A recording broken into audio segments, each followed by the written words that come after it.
Good morning. So this morning, Carrie, I am reading in, I have a devotional called The Imitation of Christ by Thomas A. Kempis. I love that devotional. It's really good. So He was a 14th century monk. If you want to be, stuff. He knew a lot of stuff, yes. So the passage that I was reading this morning actually kind of reminded us of some stuff in Galatians 5, the fruit of the Spirit. But how I got there, so the passage that I'm reading today, he basically was gushing about the Desert Fathers. He's going on and on and on and talking about one eventually. I know, yes. which is kind of funny. Yeah. It's like, yeah. But anyway, he's going on and on about the Desert Fathers, but he made the statement that everything they did was profitable. Everything? Everything they, I mean, he seriously, he used an absolute, and I was like, okay, he's everything. He was fanboying on like Saint Augustine or whoever, Saint Ignatius. gosh. Yeah, total fanboy situation. So anyway, he says everything they did was profitable, and so that stopped me, and I was journaling and having a conversation with the Lord, and so I said, okay, everything they did was profitable. Let's take a look at my life, and yeah, it's a little bit of a tough standard. So I was just even looking like at the last year. So looking at the last year, what did I do that was profitable? What maybe wasn't quite so profitable? And one of the things that I had to unpack with the Lord is the times where I was in pursuit of fun.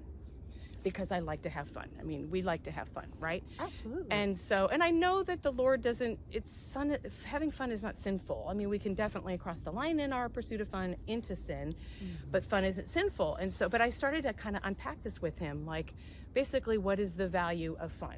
And so I'm like, it's good, it's restorative for my soul. I mean, all this kind of stuff. And then I always give time for God to respond when I'm journaling. And his response really quickly jumped from fun to joy.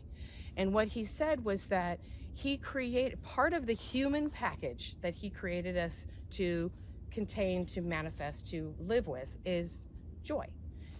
Fun being a little offshoot of joy, but not the same as joy. And that there are people who have lived in times, who still live in times, places where there's not a lot in their lives to bring them joy. They live in very painful circumstances. Yeah, there's a lot going on that makes it hard for joy to exist in the same space. Yeah. And so he quickly, and I think a lot of believers know this, that joy is not dependent on circumstances. True joy is not dependent on circumstances. It's joy. It's different. It's different. So that we started then talking about the fruit of the Spirit. And you had a perspective on joy.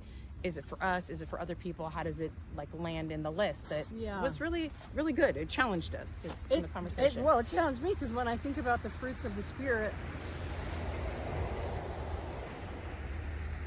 I think about, the peace, gentleness, patience, all of those. I know they're for me first, but ultimately I get that they are going to work through me, and then they're for other people, like for me to extend to other people. The fruit is to share with other people.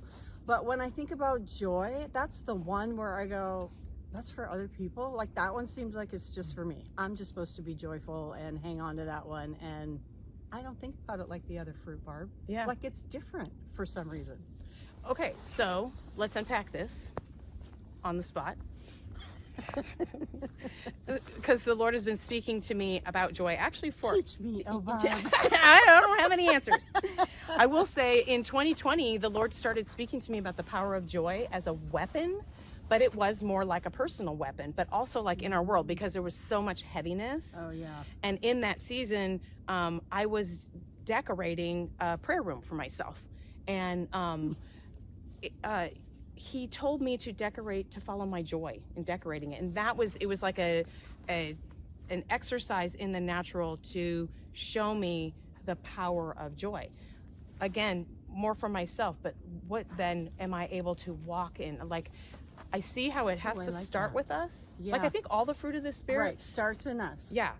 But then how do they all turn around? How does joy impact the world? So, because I started to see, if I can understand and really grasp joy, I can step into someone else's circumstance. I can step into a ministry, whatever it is, embodying joy, true joy, not just happiness, like that groundedness in the Father. It comes from the inside out. Yeah.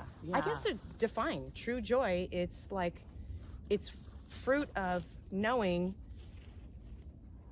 He's got us all the truth. It's like all the truth of who he is and what Well, he's done. it's that sense of well-being inside There you you that, like, it can be crazy on the outside of me, everything in me, because it's grounded and it's foundationed.